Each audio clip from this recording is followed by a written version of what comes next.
It is, right? And then you in a longer period. Yeah, I get it. Totally. Yeah.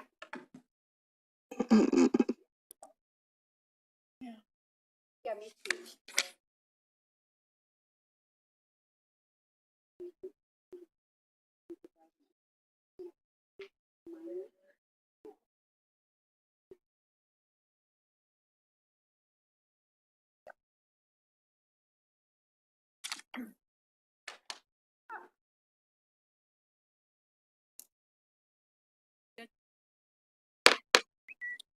Good evening. Today is Tuesday, April 1st, 2025, and the time is 6 p.m.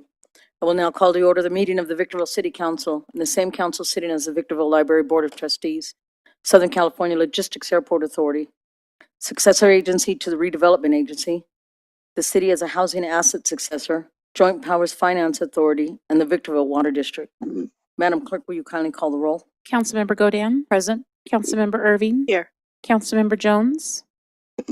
Here. Mayor Pro Tem Harriman. Here. Mayor Becerra. Here. We have quorum. Thank you. The invocation tonight will be led by Pastor Frank Aloud with Impact Christian Church, and our pledge will be led by Captain Randy German. Please stand.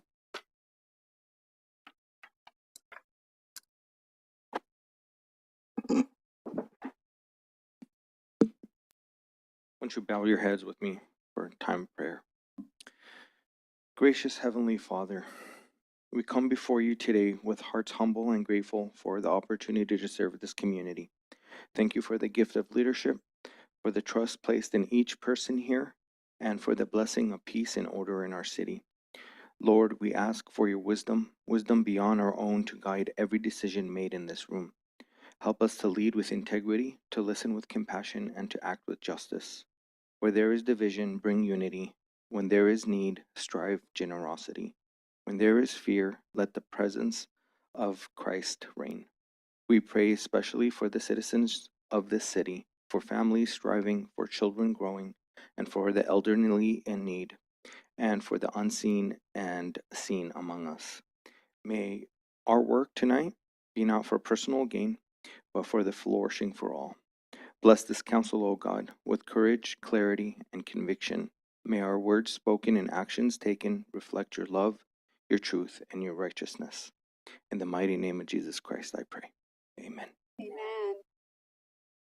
Amen. Place your right hand over your heart. Ready, begin. I pledge allegiance to the flag of the United States of America and to the republic for which it stands, one nation, under God, indivisible, with liberty and justice for all.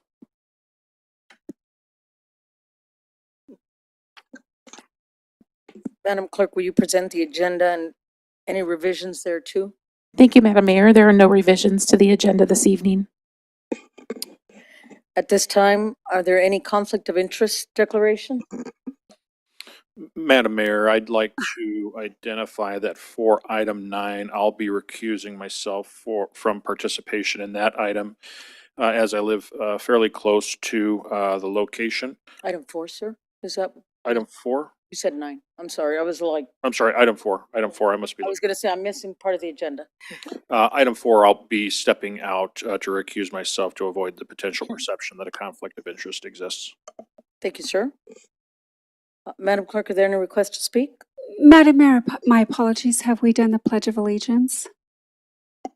Yes, you just We did. Okay. Oh, my goodness. So sorry. Yes, Madam Mayor, we do have requests to speak. Welcome to tonight's meeting of the Victorville City Council. Your city council is interested in your ideas and opinions and furthermore endeavors to incorporate them into its deliberations. At the same time, the council must be able to carry out its business in an organized and efficient manner, free from material disruption. Therefore, this meeting will be administered in accordance with the council's established policies and procedures in Government Code Section 54957.9 and 54957.95. Individuals may speak on agenda items or on issues not posted on the agenda during the public comment section, provided those issues are within the subject matter jurisdiction of the City Council. Individual speakers may address the council once per public comment period and once per each public hearing item for up to 3 minutes. Additional time may be allotted for appeal hearings in accordance with the city's adopted policy and procedures manual. Those who desire to comment on a public hearing item may wish to reserve their remarks until that particular public hearing has been opened. All testimony is to be directed solely to the council. Although open meeting laws do not permit council members to engage in dialogue with any speaker during the public comment periods, please know your comments and questions may be taken into consideration by council members when discussing the particular agenda item. The presiding officer may briefly respond or have staff respond to statements or questions, or may request that the staff report back to the council at a subsequent meeting. Speakers are requested to comment as briefly as the subject permits. Once comments are invited, the speaker will be called on by name and then recognized by the presiding officer. The speaker will state the item number that will be addressed or that the subject is a non-agendized matter. Audience members may not disrupt, disturb, or otherwise impede the orderly conduct of this meeting, and those who do are subject to removal from the meeting pursuant to Penal Code 403. Your understanding and cooperation are appreciated. Our first speaker tonight is Maurice Buckner on a non-agendized item.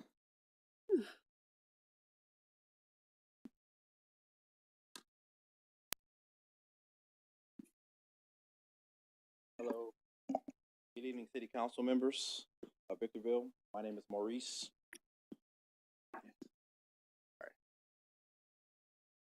My name is Maurice Buckner, and I'm a resident of the community and a member of the BASW at Cal State San Bernardino College. I am here to discuss allocating funds to establish a dedicated community room at Hook Community Center. We're also requesting an extension of hours for recreational leaders to be available to assist those in need during that time. This initiative aligns with the City of Victorville's commitment to education, economic development, and community enrichment. Other cities have already invested in similar programs with great success, seeing improvements in academic performance, career readiness, while also fostering a sense of community. For the children of working parents, much can happen from the moment school gets out to dinner time. I'm pretty sure everybody knows that, right? If you have kids. And having a vibrant community recreation center can have a stabilizing effect on the lives of our young people. I can think of a quick story when I was about 17 years old. A buddy of mine, we used to walk to school and walk home together every day. And we used to go to a community center that was right down the street from my school. We used to go there every day. I would pick up my brothers and my sisters from school, and we would go down there. They had homework help and other resources available. And we did this every day. We had working parents. We were both raised by single moms and a single mom. And my mom worked in the restaurant industry, and his mom worked as a nurse. She made pretty good money, and he would always dress in the nice clothes and shoes all the time. But every day, this was our daily routine. We would go to the community center because they had homework help. And we were not helping those little kids with their homework. We allowed them to do that. But on one day, I got out of school a little bit early that day. My mom picked me up a little bit early. And he stayed a little bit later at school. So I had to stay home, watch the kids. So I couldn't go to the community center that day. He would pick up his little brother right around the corner from my house every day. That was the routine. On this day, his mom wanted to surprise him by being home early, picking his brother up and making dinner. But he didn't know that. He didn't get that message. So he went to go pick up his brother from the daycare center. And that's when he realized that his mom had already picked him up. And on his way back home, I guess you could say, tragedy struck because he was shot and killed, and they took his shoes and his clothes, right? And that was hard for us. Your time is up. Go ahead and finish, Mr. Buckner. That was really hard for us because we had a daily routine and we would always do this every day. And the community center that they were short staffed, so that's why they didn't have. That's why he left the community center that earlier that day, because there wasn't enough staff in the community center. Now, I'm not saying that that was their fault, but what I am saying is if we look back, and there was a study done by David Courts, a research specialist for the National Recreation Park Association in 2015. The majority of juvenile crime occurs predominantly during the week as opposed to the weekend. And this is because between the hours of 3 to 7, that's when parents are just now getting home, right? Again, remember, he was raised by a single mom. In an unsupervised time, that's when most crime is committed. When kids engage in risky behaviors or become a victim of crime. A community lab at Hook Community Center will give our youth the tools that they need to excel. Give them the engagement of activities and other things. And this is most important for us. Now, we have some numbers. It is estimated that it'll cost about $13,000 for just basic computers, $20,000 for more advanced computers. And I urge the support is much needed and the investment in our community. And I believe that it aligns with the goals of Victorville, the city of Victorville. Thank you. Have a great day. Mr. Buckner, is your information with our city clerk? I believe. Phone? We'll need your telephone number. If you could step over and give them your telephone number, sir. Our next speaker is Tina Stafford on a non-agendized item. Honorable Mayor and members of City Council, thank you for allowing me to speak today. My name is Tina Stafford, and I'm here alongside with Maurice and the other Cal State San Bernardino social work program. As community residents, we spent significant time out in the community, and we did surveys to understand the needs of the community. Our research found that many individuals requested a safe indoor space for their children and for the youth, and extended hours of availability for parents who commute, which a lot do here in the high desert, and on Saturdays for those who work on weekends. After further investigation, we discovered that Hood Community Center could provide this. We're advocating for an investment in our community's youth by asking you to fund the room with Wi-Fi access at the Hood Community Center at the Mesquite Room, along with extended hours to 7 p.m. Monday through Friday, and have Saturday hours available for the youth. A dedicated computer room and Wi-Fi at Hood Community Center would provide a safe space for the students and for the kids in the community and to complete their homework, apply for jobs, develop essential skills, digital skills, and even, doing their college applications, research. The poor children in our community, the poverty children, sometimes don't even have internet or anything else, so they need that access to raise them up. The vulnerable get left behind in that situation if we don't do something as a community. And by supporting this project, we can bridge the at-risk youth in our community. And we can change things here just by doing this one small room. It makes a huge difference to the children who are in poverty that don't have access. And it also helps the parents also, give a leg up. We need a place. At one point, I'm going to ask for a mentorship program somewhere too. So I really am passionate about this subject, and I want to thank you very much for listening, and I hope we can get your support on this matter. Thank you. Our next speaker is Kristen Neela on a non-agendized item.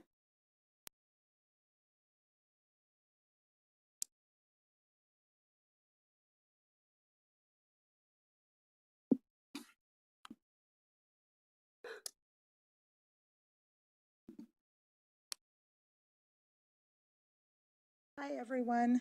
Good evening. I'm here to discuss an important issue that affects the safety and well-being of our community, particularly our children. As a community, we have a shared responsibility to ensure the safety of our most vulnerable members, our children. Today, I would like to address the presence of sex offenders living near child daycare centers and school bus stops. I understand that this is a complex and sensitive issue. We must balance the right of all individuals while prioritizing the safety of our children. It is not about creating fear, but taking proactive measures to protect our community. Out of 7 men, 5 sex offenders have scores that are above average risk of re-offending, living together in one house that is 0.3 miles from a child daycare center, and 200 feet from elementary school bus stops and 2 other school bus stops within 500 feet. We are asking that we establish safety zones that restrict child sex offenders from living within certain districts of child care centers and school bus stops. Restrict the number of sex offenders from living together in one home in residential areas. Thank you very much. Ma'am, do we have, excuse me, do we have your name and number?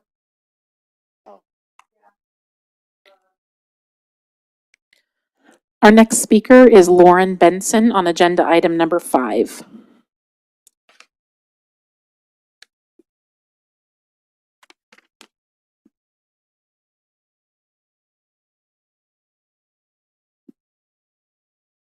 Good evening, Madam Mayor, council members, everybody else here in the audience as well. My name is Lauren Benson, and I have been a teacher in the Adelanto School District for 19 years.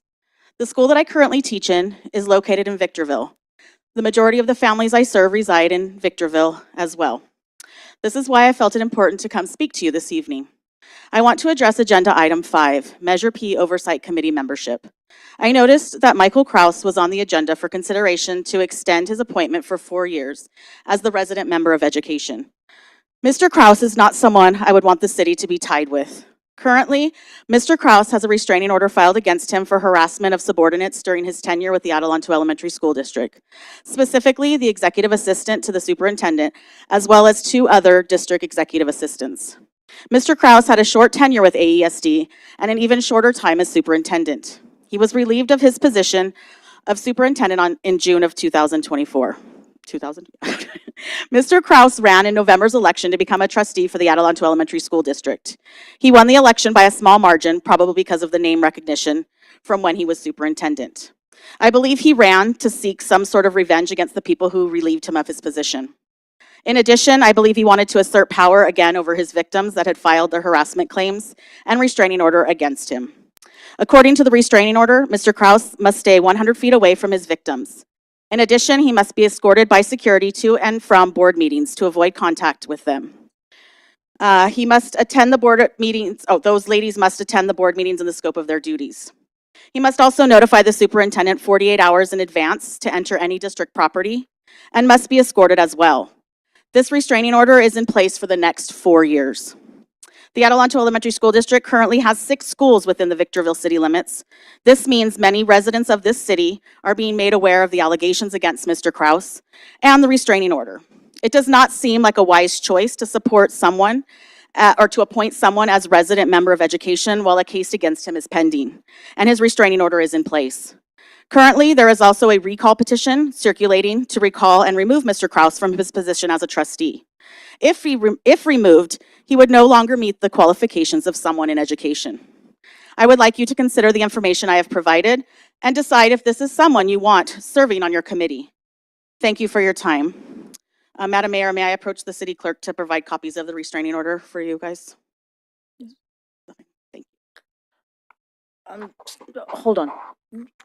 Andre, they should go to you as being the city attorney. Who all are these intended to go to, Madam Mayor? Madam, They're Mrs. public Jones, documents. They should probably go to the city clerk, and if they're going to be distributed to the council members, anybody's able to review them. That would be my question, would have been my question. Thank you.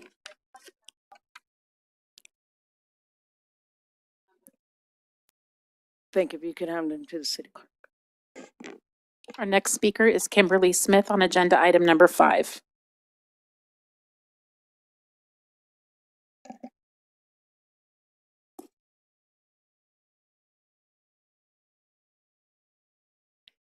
Good evening.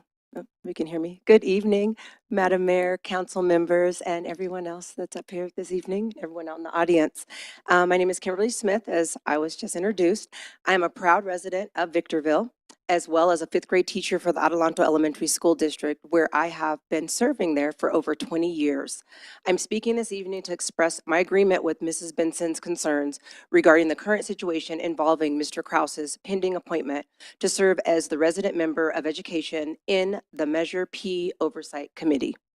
It is my strong belief that a person with a restraining order against them should not hold a position that involves overseeing taxpayer dollars. The fact that this individual requires a security guard to accompany him to board meetings at the expense of the district's budget is concerning. This raises serious questions about his fitness for a position that directly impacts the educational environment and the safety of our community's students. Furthermore, it is essential to acknowledge that the restraining order against this individual is a matter of public record. The fact that it took several months for a judge to make a decision after thoroughly reviewing all aspects of the case should not be overlooked. This careful examination of the facts led to the conclusion that a restraining order was necessary, which I believe speaks volumes about the individual's character and suitability for a role in education oversight. I respectfully ask that you consider these points and take them into account when evaluating this person's position on the Measure P Oversight Committee. The safety and well-being of our students should always take priority, and I believe this situation is not in alignment with that priority. Thank you for your attention to this matter. I trust that you will make a decision that reflects the best interests of the children and the residents of Victorville. Thank you. Thank you. Our next speaker is Bruce Jones on a non-agendized item.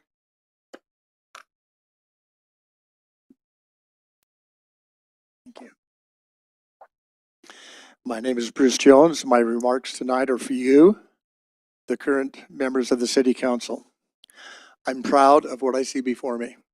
The 5 people chosen by the voters of our community that accurately reflect who we are.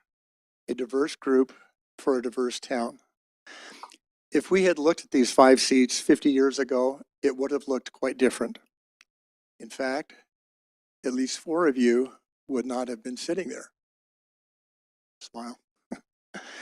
And it would not have been because you lacked the skills or the passion, but because of what you were.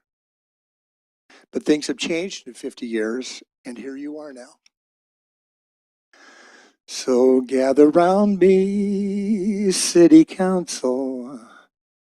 I feel a sermon coming on me.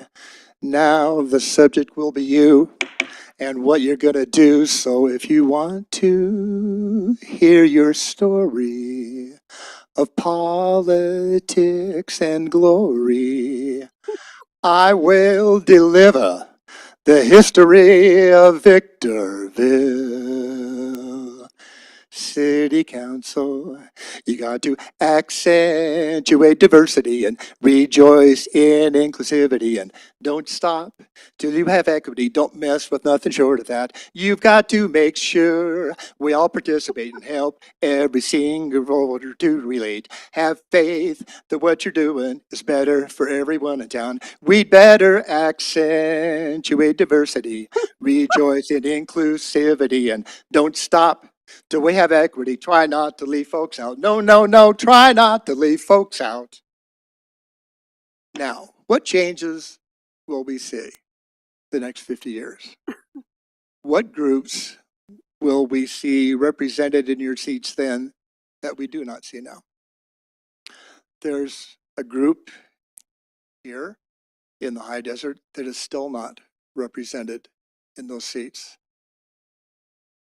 But I think some of them will be sitting there before 50 years. None of that group is here tonight, as far as I know, but they were sitting back in that corner last week. I see by your smiles, you know who I'm talking about. Thank you. Nice. Thank you, sir. Our next speaker is Stephen McNant on a non-agendized item.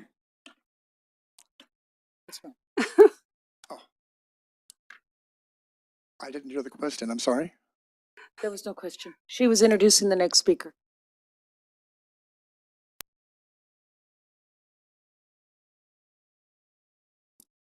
Ladies and gentlemen, I need to talk to you about an occurrence that's been going on in my life for quite a while now.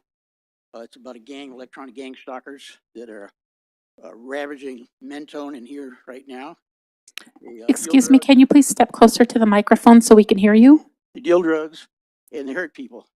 This gang has done in about 800 women in Mentone about 7 to 12 years ago with alum poisoning, which is a feminine douche. It's a blood clotting agent for that time of month for women, and they're sticking it in their arms under hypnosis, killing these people. And I've turned them in, and they killed my nephew for turning them in, and they're trying to kill me. I've been a book and catalog collector for about 40 years. I got some really valuable stuff, and I got a stamp collection and some coins and stuff like that, and they want all that. They want all my material. They don't want to pay for it. They want to kill me for it. And I need some help. I've been turning these gangs in for about 3-4 years now, and I don't seem to be getting any help. So I'm hoping Randy Jermaine there might be able to help me with putting these people away. This is the paperwork I've been handing in since, I guess since 5/20 of 24. And I want somebody who's in authority, which would be you, sir, if you please, help me with this gang because they're doing everything they can, give me a heart attack or kill me so they can harvest me for all the stuff that I've collected and the money that I'm worth in the books and catalogs and stuff that I have. Please speak into the microphone, sir. For the books and catalogs I have for the last 40 years. That's some real valuable stuff. They offered me $80,000 for one of the books. I said, okay. They said, never mind, we'll just kill you for it. So this is the way this gang works with people. And they've been getting away with it too long. Evidently, there's one informant that's supposed to be keeping all these people out of trouble. What they're doing is there's a Gina Harrington and Linda Larson. What they did was they found this gang who were all informants for Mentone and Ukaipa Police Department. And what they did, they hypnotized all of them. They found out how much money they'd been making in the drug business. And they ever put them in prison or killed them and harvested them for all the bank money and bank cards they have. And then they hypnotized the rest of the gang so they can do whatever they want to. What they do is they buy the drugs off the dark web. They go around finding people to sell it to. And then they have the informants are hypnotized. So they have to keep doing it for them. They told them to leave them. Either you let me sell your drugs and turn people in for you, and we'll hide behind your badge, or we'll kill you, or we'll give you to the mafia and tell them who you are. I understand the worst day of an informant's life is when the whole world finds out you're an informant. So evidently, maybe not in California, but I need some help with this gang. I'm 76 years old, and I'm at my wit's end with them, and they're doing everything they can to give me a heart attack or kill me. They threatened me and my family. They said they're going to do a home invasion robbery sooner or later if I don't get some help from somebody here. Your time is up. Okay, thank you, ma'am. Sir, do they have your name and your phone number, the city clerk? Can this stuff be given back to the police department? Do you need to turn it into the city clerk? They'll pass it out. Thank you.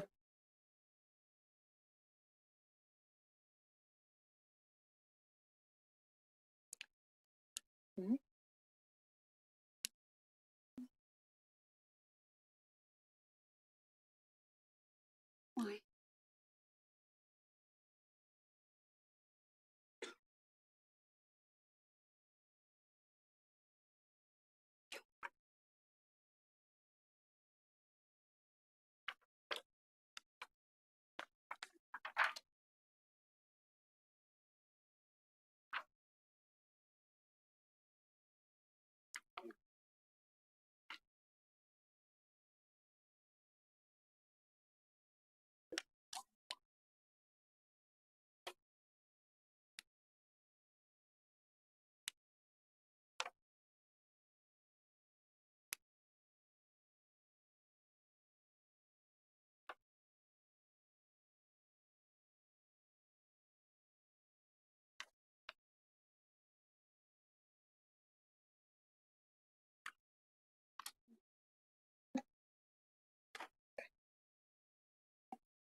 There are no additional speakers, Madam Mayor.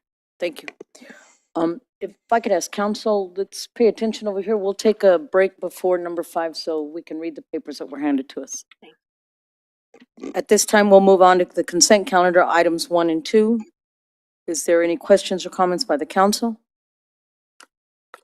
If not, I'll invite a motion for this item. Second.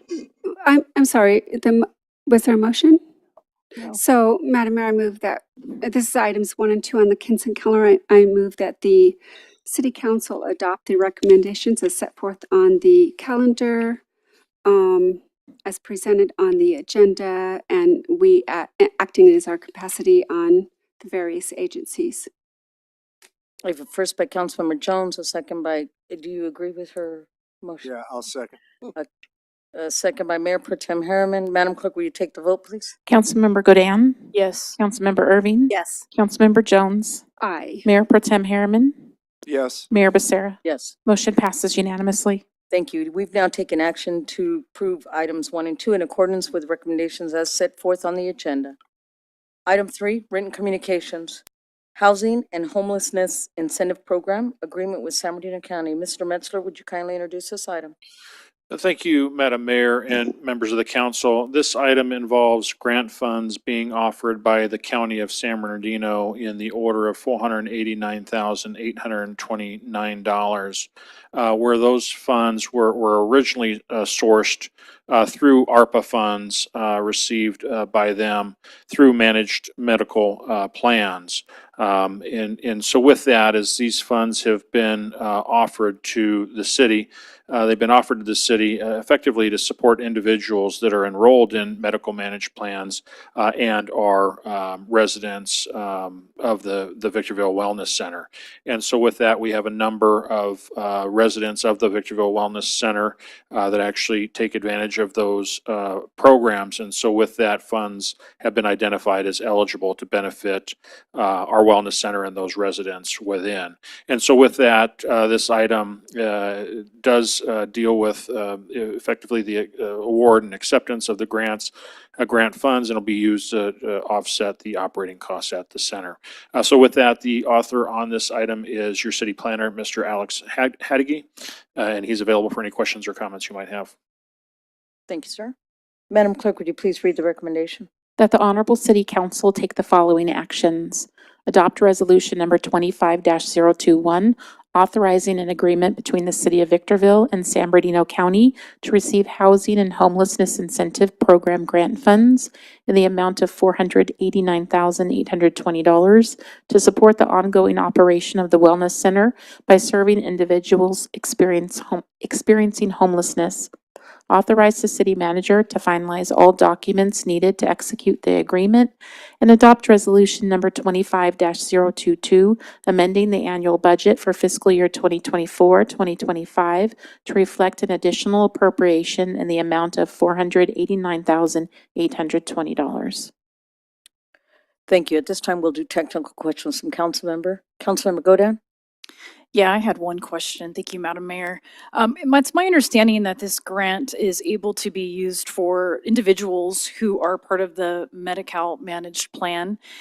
Is that something that we're actually helping individuals that come into the wellness center and perhaps are not covered with any medical coverage, and we're actually looking to see if they could be, and we're helping them get that coverage?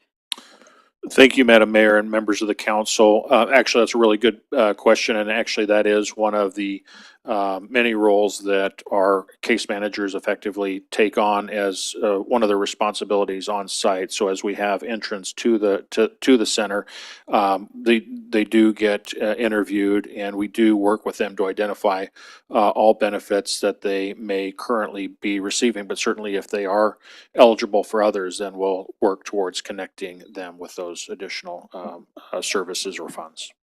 That's wonderful. Thank you. That's all I have, Madam Mayor. Thank you. Councilwoman Jones? I have none. Thank you, Madam Mayor. Councilwoman Irving? No, I don't have any questions. Thank you. Mayor Pro Tem Harriman? I have none. And I have none. I'll invite a motion for this item. I move that we adopt staff recommendation as. Second. We have a first by Councilmember Godin, a second by Councilmember Jones. Councilmember Godin, any comments on the pending motion? A good job to the city staff on all their hard work putting this together. Thank you. Councilmember Jones? Echo the sentiments of my colleague. Thank you, Madam Mayor. Councilwoman Irving? No, no comments. Mayor Pro Tem Harriman? I would like to thank the county also. That's all I have. Thank you. And I have no comments. Madam Clerk, will you take the vote, please? Councilmember Godam, Yes. Councilmember Irving, Yes. Councilmember Jones, Aye. Mayor Pro Tem Harriman, Yes. Mayor Becerra. Yes. Motion passes unanimously. We've now taken action to approve staff's recommendation as presented on the agenda. Item 4, Brentwood Beautification Project, CC 25-071. Mrs. Davidson, will you kindly introduce this item? Yes, thank you, Madam Mayor and City Council members. The item before you this evening involves the construction contract for a demolition and re-landscaping of a portion of the Landscape Maintenance Assessment District, or commonly referred to as LMAD, for the Brentwood community. The area consists of approximately 35,000 square feet located along Hook Boulevard across from Brentwood Elementary School and Brentwood Park. As you are aware, LMAD 3 is one of 4 LMADs in our city that does not have a built-in annual cost escalator. So each parcel within the Brentwood community currently pays about $70 a year for the ongoing maintenance of nearly 750,000 square feet of landscaped areas and paseos.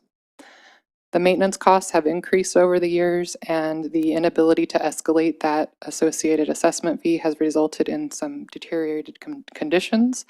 At the direction of the council, staff are working toward a Proposition 218 balloting process that will ask the property owners in these underfunded LMAD areas to consider updating the assessment fee and adding the appropriate cost escalator.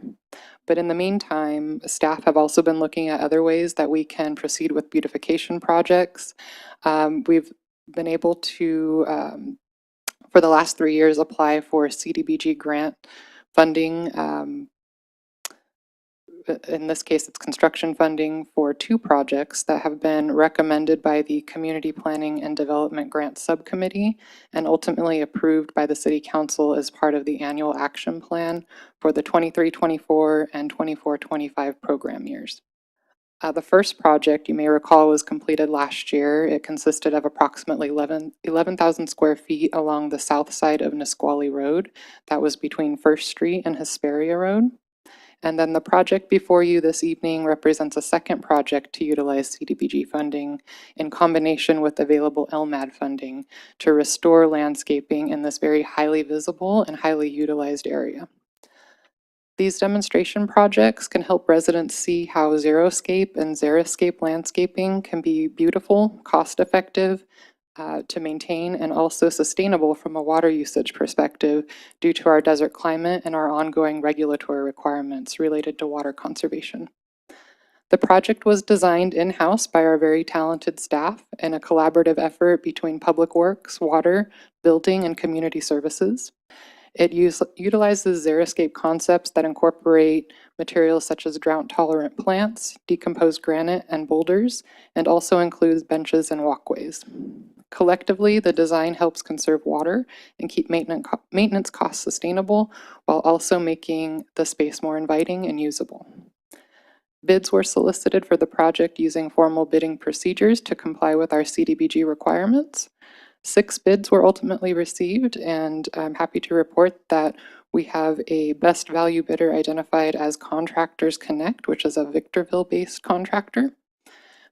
Therefore, the recommended award of $287,500 includes their base bid of $250,000 and a 15% contingency for any unforeseen conditions that may come to light during the project.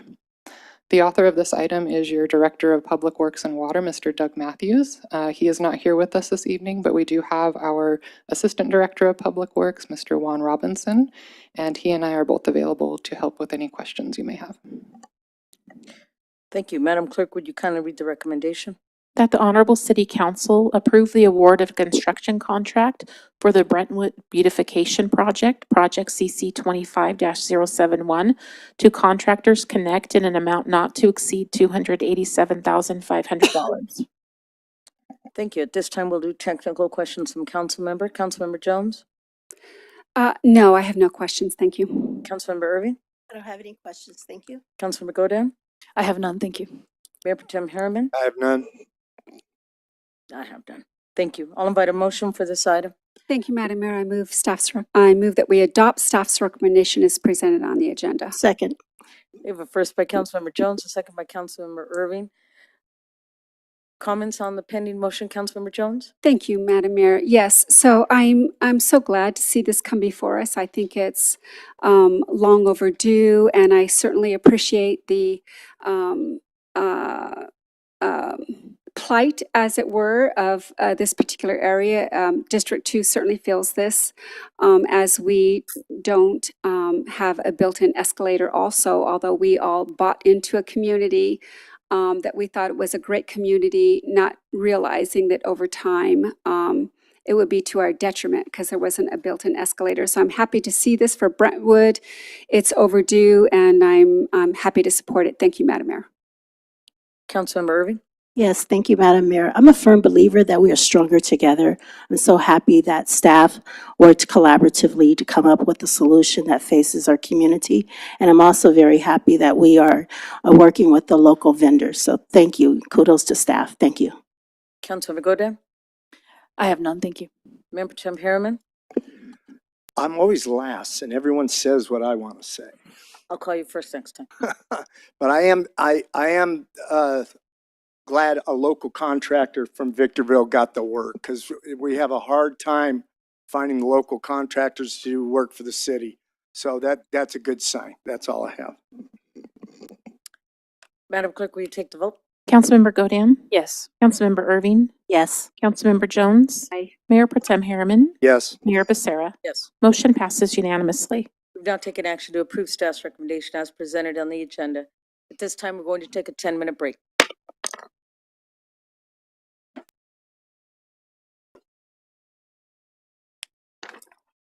Yeah, 10 minutes.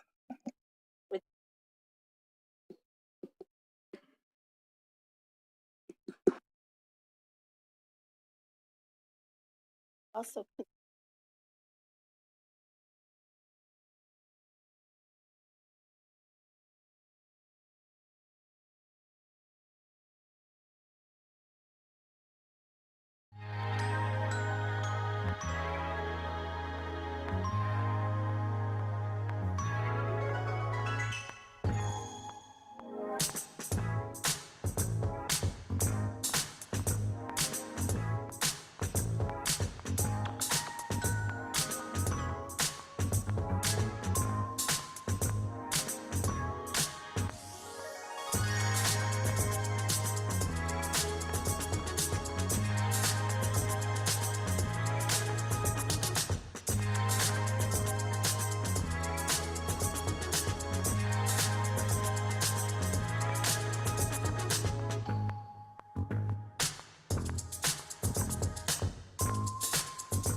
I'd like to call the meeting back to order.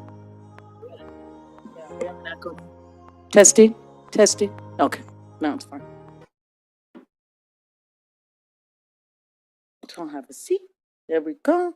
We're going to continue with item number 5, the Measure P Oversight Committee membership. Mr. Metzler, would you kindly introduce this item? Thank you, Madam Mayor and members of the council. I'm sorry, Mr. Metzler. Does anybody know where? Nope. Leslie's at? Still waiting. We do have a quorum. We'll continue. Go ahead, Mr. Metzler. I can, we'll track her down. Yeah, if you would. Thank you, Mrs. Davidson. Sorry, Mr. Metzler, if you would continue, please. Thank you, Madam Mayor and members of the council. This item involves the Oversight Committee for Measure P. And as this council is aware, back in 2020, October of 2020, the City Council at that time voted as a result of it having already authorized a transactions and use tax measure to be placed on the November 2020 ballot. It had decided in October to also require via resolution the formation of an oversight committee, effectively to serve in two capacities. One, to review and opine to the council that the funds budgeted on an annual basis before the budget is adopted, that the budget for the Measure P, the proposed expenditures, satisfy the original intent that was formed by the council then for Measure P, should it pass. And then also, secondly, to have that same oversight committee serve in a capacity of reviewing the audit for the Measure P fund once the audit is complete, to also determine and advise the council of whether or not the Measure P funds were actually spent consistent with the intent of Measure P, of the Measure P and the council.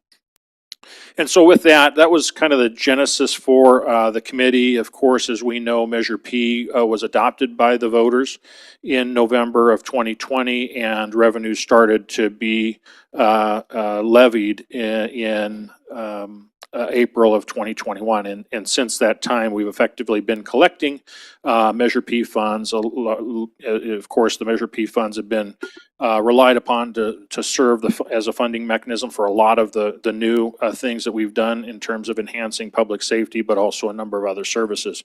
The Measure P committee has required 7 members to be the oversight members, and over the course of time, we've had some challenges of filling all of the membership. And in fact, originally, when the resolution was first adopted, there were 7 categories in which the membership were to represent. And originally, there was a requirement that leadership effectively be a component of the representation of those areas. And we've since had to relax that standard, but over time and over the effort of actually doing a number of solicitations to try to get to full strength, as I would call it, which means a full membership, it's taken some time to do that. But currently, as we said, we have all 7 members, 7 seats occupied, and each seat is effectively a 4-year term. We do have the expiration of a term in place, and of course, this item is focused on the 4 spots that have expired terms, and with that, it's speaking to the actual appointment of those positions. And so with that, given the history that we've had with this committee, given the work that the committee has done, which has been really good work, it's been helpful, it's been a committee that's actually worked in companion with this council, and has also worked well with staff to the point where it's been able to fulfill its responsibilities regularly on an annual basis. And so with that, this item before you does include a recommendation to reaffirm the existing membership of the Measure P for those positions that are coming to term. And so with that, This item is authored by your Deputy City Manager, Mr. Tony Camargo. He and I are available for any questions or comments you might have. Thank you, sir. Madam Clerk, would you please read the recommendation? That the Honorable City Council reaffirms the following members to the Measure P Oversight Committee, extending their appointment for an additional 4 years. Michael Kraus, Resident Member of Education.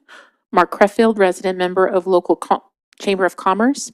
Margaret Cooker, Resident Member of the Senior Community. Jeremy Taylor, Resident Member of Youth Recreation. Thank you. At this time, we're going to do technical questions from council member. Mayor Pro Tem Harriman. I have none. Councilmember Irving. No questions. Councilmember Godin. I have none. Councilmember Jones. I have none. And I have none. I'll invite a motion for this item. Madam Mayor, I move that we reaffirm membership for Mark Creffield, Margaret Cooker, and Jeremy Taylor, and that staff be directed to initiate the recruitment process for the appointment of a new resident member of education. I have a first by Councilmember Jones. Yes. Second. First by Councilmember Jones, a second by Councilmember Godin. Comments on the pending motion, Councilmember Jones? Thank you. Tonight, we consider 4 Measure P Oversight Committee reappointments. While there are 3 are straightforward, Michael Kraus's retention warrants scrutiny. The committee's important role necessitates trusted, respected members.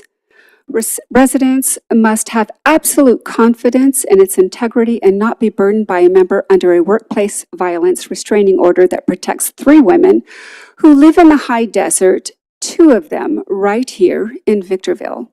While Mr. Kraus, a public figure, has served 4 years on the committee, there is concerning information now before us. Judge Baxter granted a restraining order on March 19th, 2025. You each have a copy in front of you provided by audience members.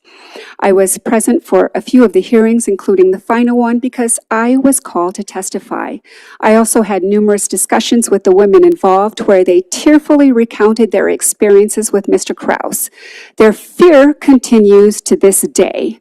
Throughout the proceedings, Mr. Kraus never once acknowledged the abuses he committed, much less expressed any remorse for the pain he inflicted. The order, like the committee's term, is 4 years, subject to early termination if Mr. Kraus is no longer a member of the Adelanto Elementary School District Governing Board and not otherwise associated with the school district. He must maintain 100 yards distance from protected parties, 5 yards with a security guard present at school board meetings. What happens if a victim attends a Measure P meeting? After 4 hearings, Judge Baxter, based on the evidence presented, ruled that workplace violence occurred. The testimony and documentation attested to stalking, harassment, intimidation, and abuse. Satisfied by the high legal standard of clear and convincing evidence, the judge granted the order, finding it necessary to protect women and prevent future harm.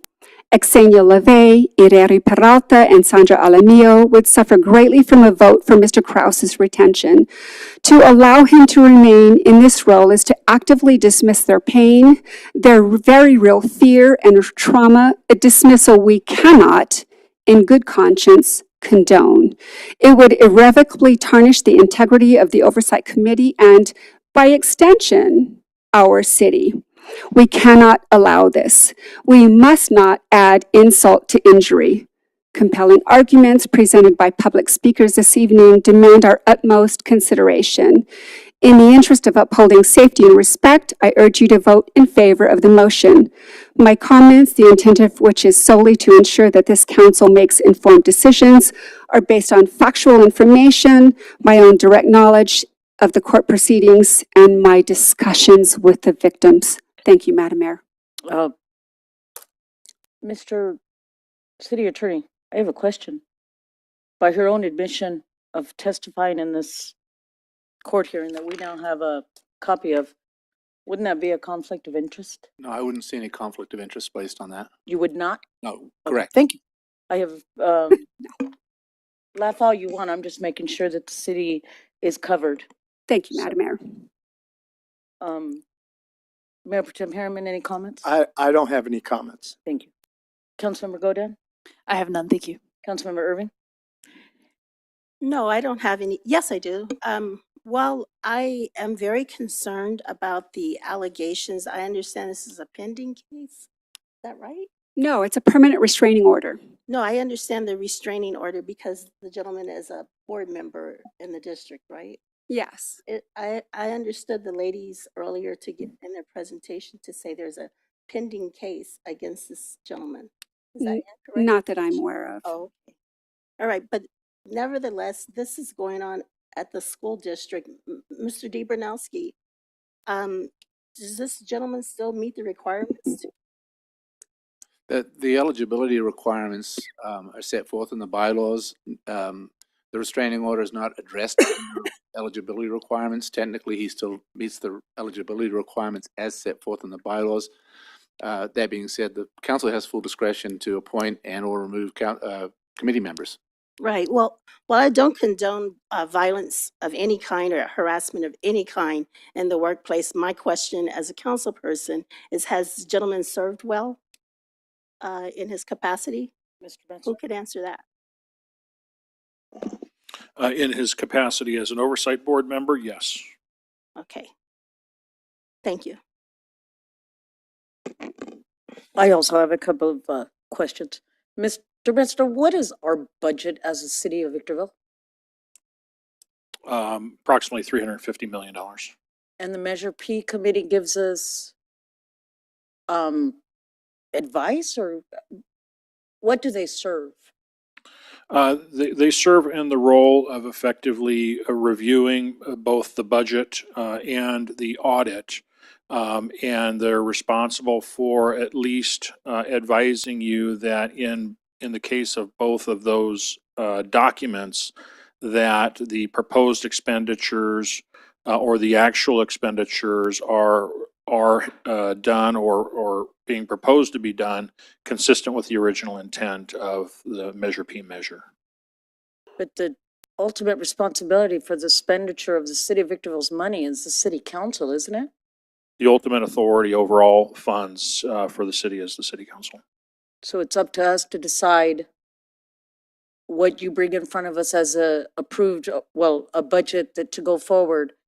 As a council, we should be reading the budget and making sure what we feel is being spent, because the oversight committee is just that, an oversight committee.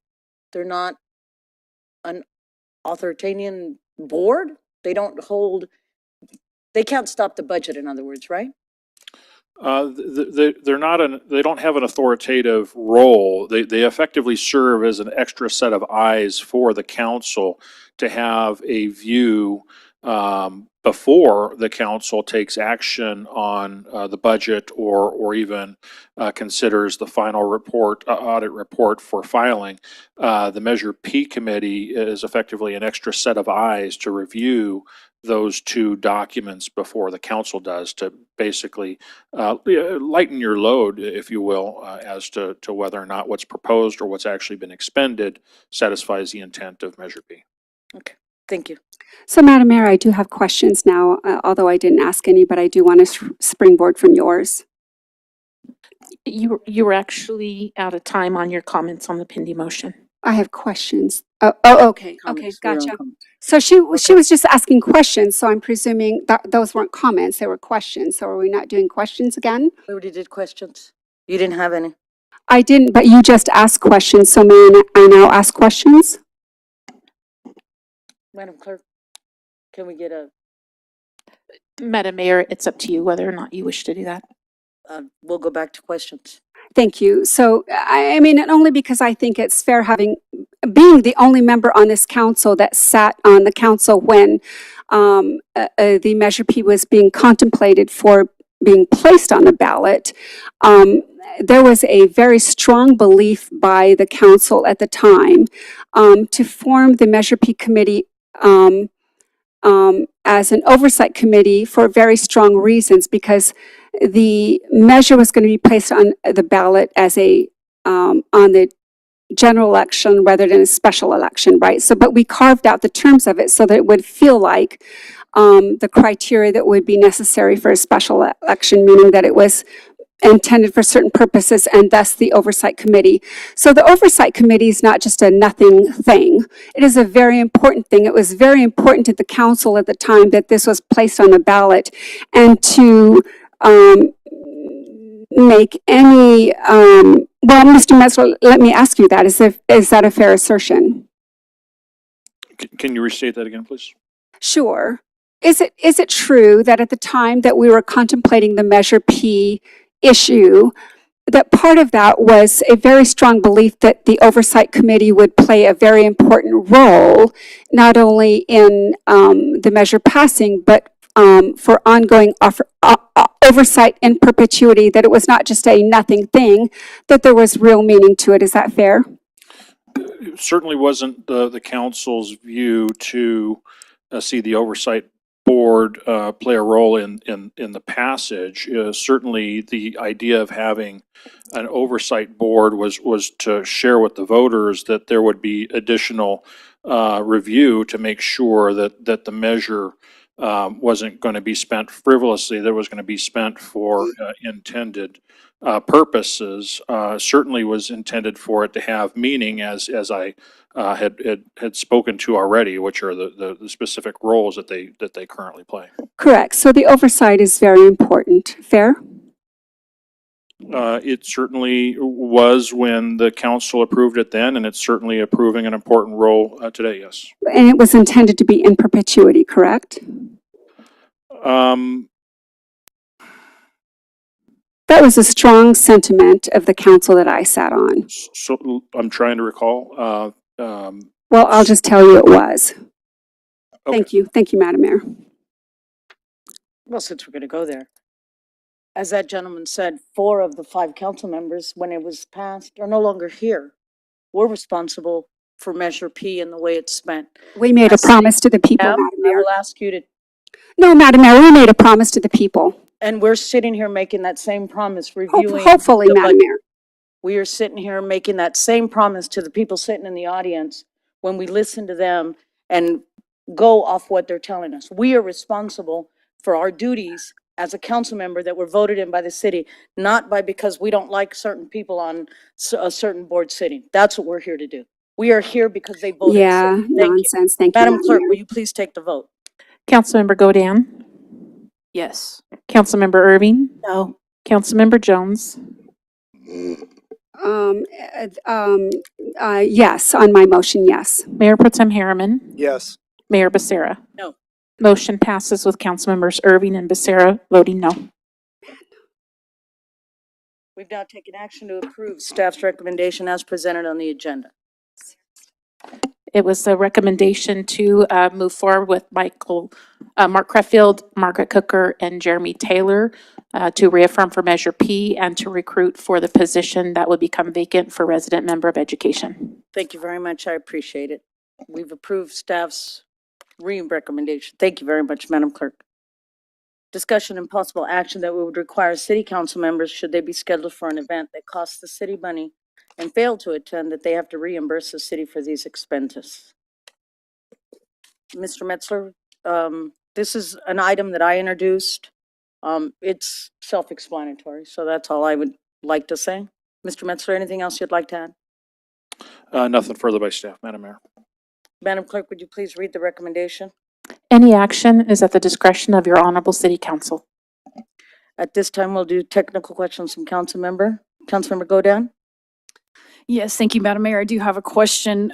So are we going to take into account for maybe a member who says, yes, I'm going to attend a certain event and then falls ill or has an emergency or something comes up in their schedule that they're unable to attend at the last minute? I'm reading the discussion. That should be in the expense and reimbursement policy, Madam Clerk, as in reading it. I don't believe the council policy that deals with the council spending and expenditure reimbursement has anything relative to reimbursement in that format, ma'am. Okay. Well, what they can bring back, yes, Councilmember Godin, that barring unexpected medical I wouldn't see that not being a problem. So do we need a motion for that? So, no, we're not there yet. Councilmember Jones, if you'd come to order, please. Thank you, Madam Mayor. Councilmember Godin, go ahead. So then I would like to move to amend. Okay. There's no motion. Councilmember Jones, will you please bring yourself to order? Happy to, Please, thank you. happy to, Madam Mayor. I don't believe there's a motion on the floor at this point. Yep. So we're in council questions at this point. A motion hasn't been asked for. Thank you. Then that's all the questions I have. Thank you. Councilmember Jones. Thank you. So I don't know what's being asked here, although let me just tell you, I'm very happy that this item has been requested, but I do have a few questions because I do think this matter is important. There's been many complaints by the mayor herself and another council member at least about some chronic non-attendance that there was concern about cost to the city. So do we have a policy in place, as I understand it from our last policy workshop, that stated that we every 2 years revisit, and this is for Mr. Metzler and Mr. D. Bortnowski, that we revisit revisions to the policy manual every 2 years with the intent that any necessary revisions be made only at such time, which will occur in August of such year if needed by council resolution. That next time would be August of 2026. So would we be, I mean, I am, believe me, I'm in favor of this, but would we be violating our own policy to try to seek a new policy on this at this time?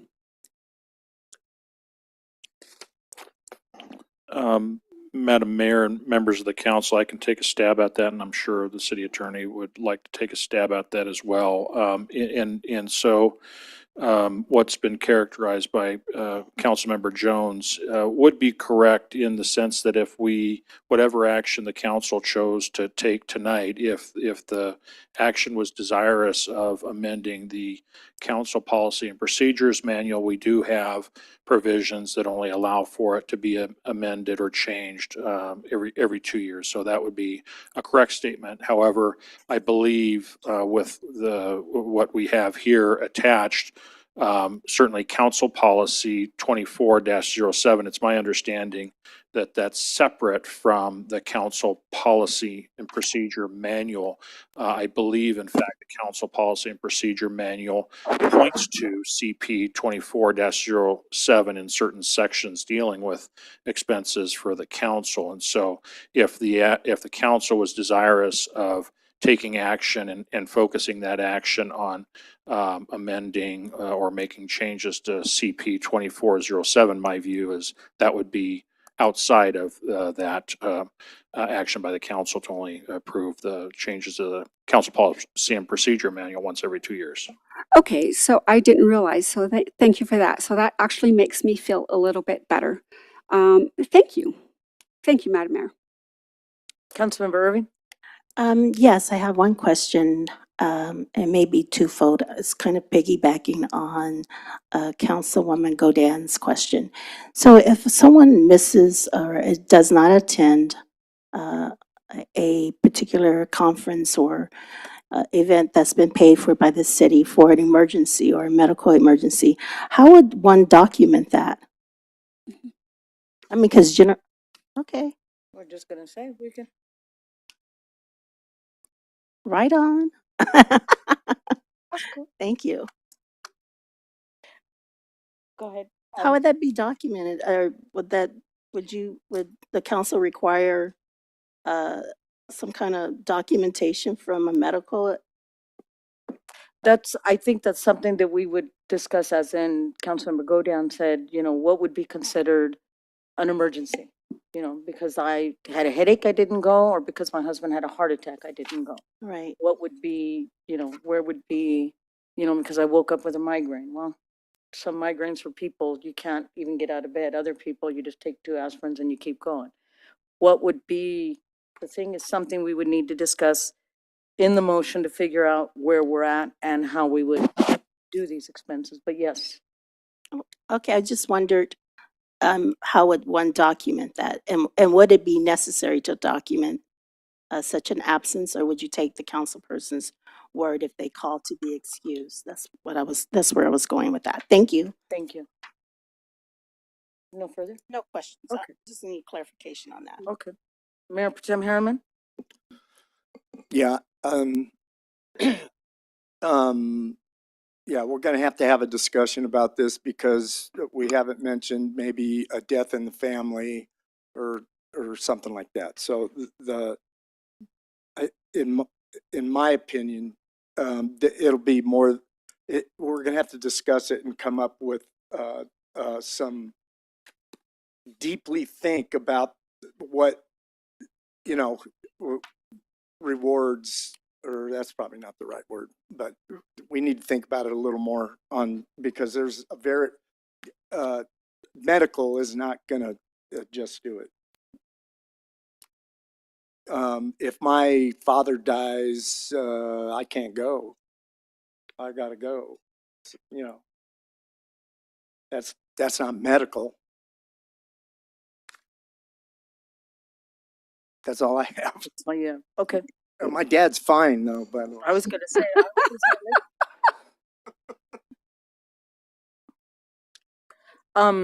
Okay, I'll make the motion and let's pay attention so we don't say we didn't hear. Motion to send this back to the city attorney with each individual council member giving their thought on it of how to go forward with this, whether it be medical or, and how much medical or what each individual, so it's not a meeting, to go back to the city attorney, and once it's put back together, then bring it back to the council. If it's a while, Mr. DeBernowski, then we'll discuss it in the sense, is it going to change our policy? And if we're violating that policy, then we have to suspend that policy to get this policy in, then we'll wait for it till 2026. I know that's a long recommendation, but that's what it is. That's my motion. I certainly think within a couple of meetings, we could get some proposals to you. There are two items or two documents that govern the expenditure plan, and one is as Keith mentioned, the policy 2303, and then there is the policy manual. And yes, there are restrictions on amending the policy manual, but I think what you're looking for is a possible reimbursement policy that takes into consideration certain exceptions such as medical emergencies, things like that. So we could try and put something together for you to consider, and then you can embellish it or modify it as you wish. But I would ask for possibly 2 meetings to do that. I think it could be a couple more, because we'll leave it up to you to speak with each individual council member separate of what they feel they might, he's trying to kill off his dad, so I'm sure your dad appreciates that. So we'll go from there. But yes, that's my motion. Is Second. that clear enough, Madam Clerk? You're gonna have to rehear it on record. I think we'll rehear it, but we'll be good. I second. Mayor Becerra first, second by Councilmember Jones. I have no comment on the pending motion. Councilmember Jones? Thank you. So, Madam Mayor, first and foremost, I thank you for requesting this item be placed on the agenda. For years now, we both have been concerned about attendance obligations that have not produced the desired results and for the associated financial losses to the city. When a council member agrees to attend a conference, function, or meeting, the city often incurs expenses based on that commitment. Failure to attend without a legitimate reason constitutes a misuse or waste of those funds and a breach of the public trust. A policy is important for enhancing transparency and accountability, promoting fiscal responsibility, in reinforcing public trust, and ensuring taxpayer dollars are used judiciously. Without a policy in place, our city's funds are certainly vulnerable to misuse or waste. So, it's my belief that this is a complex issue. It requires careful consideration, and any policy adopted has to balance accountability with the legitimate needs of council members, particularly regarding, and we've heard it now, unforeseen circumstances such as medical emergencies, illness, family crises, situations with family members with special needs, and other unavoidable situations, including sudden and unforeseen changes in childcare arrangements. The policy must be fair, reasonable, protect council members from undue burdens, and ensure long-term effectiveness. We have to make sure that we have sufficient time for thorough research and careful drafting to include clear guidelines for reimbursement requests, acceptable reasons for non-attendance, required documentation, and a fair appeal process. The final policy will need to be robust, equitable, and in the best interests of our city and its residents. Thank you, Madam Mayor. Councilmember Godian, any comments on the pending motion? I have none. Thank you, Madam Mayor. Councilmember Irving? No comments, thank you. Mayor Pro Tem Harriman? I always go. Madam Clerk, will you take the vote? Councilmember Godian? Yes. Going to the city attorney. That's Yes. Councilmember Irving? Yes. Councilmember Jones? Aye. Mayor Pro Tem Harriman? Yes. Mayor Becerra? Yes. Motion passes unanimously. We've now taken action to defer to the city attorney. Thank you. Mr. Metzler, city manager reports. Thank you, Madam Mayor and members of the council. We do have a few items coming up in the next week or so. First, on the animal services side of the house, we will be at Sprouts Farmers Market on Amargosa Road this Saturday, April 5th from 11 a.m. to 4 p.m. So be an opportunity for you to stop by, see the pets available for adoption or for foster. On the Public Works Environmental Program side, registration has been extended for the Victorville Community Cleanup Day on April 12th. Registration's available on the city's website until the 7th of April. More information for volunteering or sponsoring that Community Cleanup Day, you can contact our Environmental Programs Division. High Desert residents and businesses can pick up free compost at the City of Victorville Recycling Drop-Off Center located on Anacapa, Monday through Friday, 8 a.m. to 4 p.m., and then Saturdays, 8 a.m. to noon. On the community services side of the house, registration's still open for the Spring Festival Egg Hunt. The Egg Hunt will be at Hook Park this year on April 19th from 10 a.m. to 1 p.m. Pre-registration is required, and so we have information on our website on the community services site. And then on the building side of the house, a temporary certificate of occupancy has been issued for Project Tire, a 1.3 million square foot logistics center located at the city's Southern California Logistics Airport. And then finally, I've got the project of interest list that you can peruse at your leisure, and that'll be as a part of the email that I'll forward to you shortly. That's all I have, Madam Mayor. Thank you, sir. Item 8, discussion and possible action regarding upcoming agenda items. At this time, I'd like to use my position as the mayor to go first. I motion that we have staff to, in honor of our fallen officer, Deputy Hector Cuevas Jr., I would like to request an item be agendized for discussion and possible action at the next regular council meeting to place a memorial sign at the intersection of Elevado and Seneca Road. Second. We have a first and a second. Madam Clerk, will you please take the vote? Councilmember Godian? Yes. Councilmember Irving? Yes. Councilmember Jones? Aye. Mayor Pro Tem Harriman? Yes. Mayor Becerra? Yes. Motion passes unanimously. Thank you. We'll move on down to Councilmember Godian. I have none. Councilmember Irving. Nothing, thank you. Councilmember Jones. Yes, thank you, Madam Mayor. To ensure consistency and accountability across all city-affiliated bodies, I move that we place on the April 15, 2025 agenda an item for discussion and possible action to determine whether members of the city's commissions, committees, and boards should adhere to the same standards as the City Council, specifically including but not limited to administrative procedures, communication conduct, and conflict of interest provisions as outlined in the City Council Policy and Procedures Manual.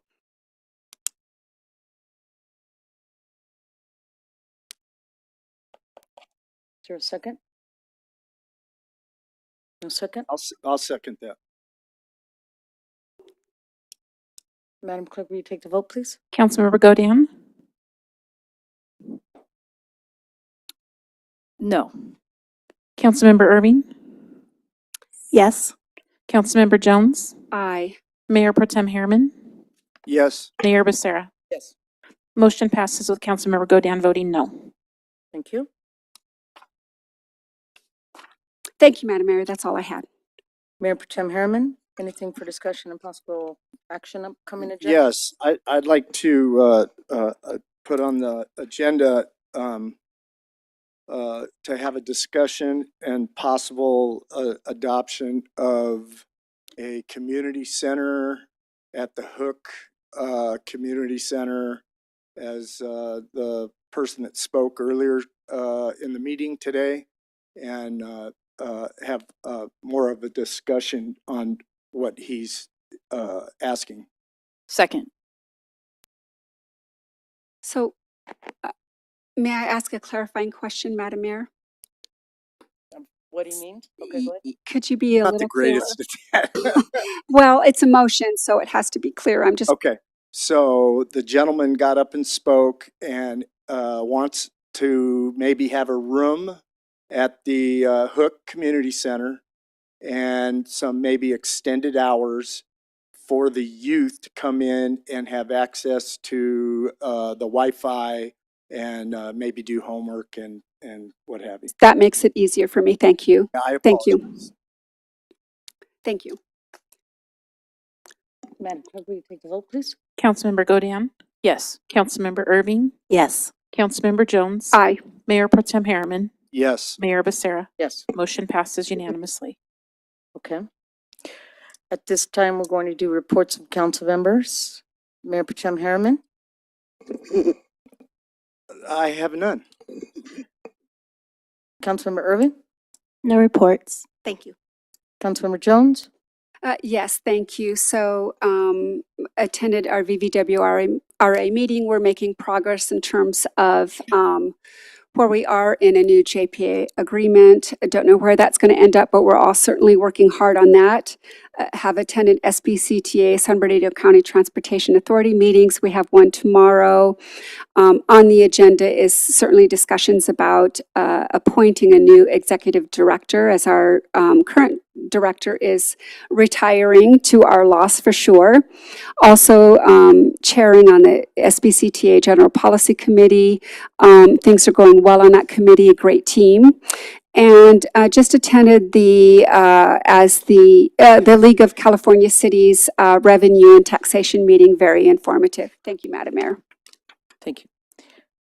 I have none. The time is 7:27. This meeting's adjourned.